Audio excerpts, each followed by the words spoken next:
Bienvenue dans votre journal Afrique. À la une, ce soir, la nouvelle suspension jusqu'à nouvel ordre des partis politiques au Mali.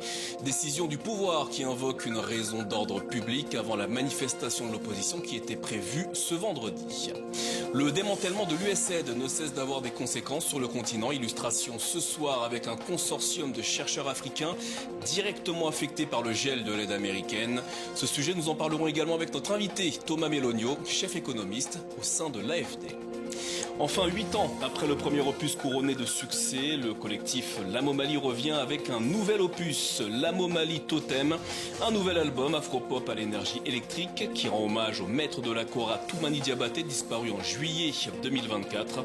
M et Fatoumata Diawara sont également nos invités ce soir. Alors que l'opposition malienne entendait manifester ce vendredi sur la place de l'Indépendance à Bamako, les autorités ont réagi et ont pris la décision de suspendre les partis politiques et les associations à caractère politique. On fait le point sur la situation avec Laure de Matos et Florian Gauther. Sont suspendus jusqu'à nouvel ordre pour raisons d'ordre public les activités des partis politiques sur toute l'étendue du territoire national. La mesure de suspension s'applique aux activités des associations à caractère politique et aux activités de toute autre organisation se réclamant d'un caractère politique. C'est désormais officiel. Moins d'une semaine après le début d'une contestation inédite au Mali, les activités des partis ou organisations politiques sont suspendues. Une décision salutaire pour le représentant du collectif Mali Taha Sirakoura qui soutient les réformes politiques initiées par le gouvernement.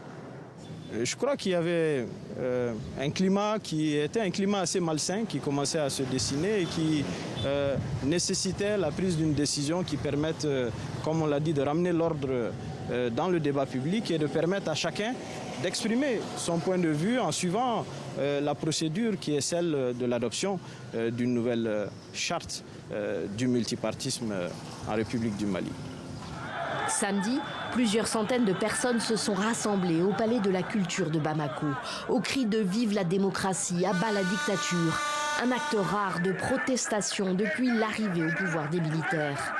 Le lendemain, dimanche, malgré une ambiance tendue, de jeunes leaders de partis, d'associations signaient un manifeste pour le retour à l'ordre constitutionnel au Mali.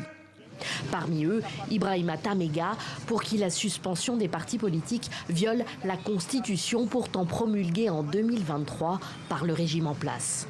C'est un étonnement, c'est une forme d'indignation. Mais une chose est sûre, est-ce que cette suspension intervient parce que le peuple malien, parce que la population malienne dans toute sa diversité a décidé de venir ce vendredi sur le boulevard de l'Indépendance pour dire non à la confiscation du pouvoir, pour dire oui à la démocratie, pour dire non à la dissolution programmée des partis politiques. Une manifestation était en effet prévue ce vendredi, place de l'Indépendance à Bamako. La décision des autorités maliennes ce mercredi revient à une interdiction de fait de ce rassemblement. Au-delà de cet événement, c'est désormais la moindre réunion de toute organisation à caractère politique qui est interdite.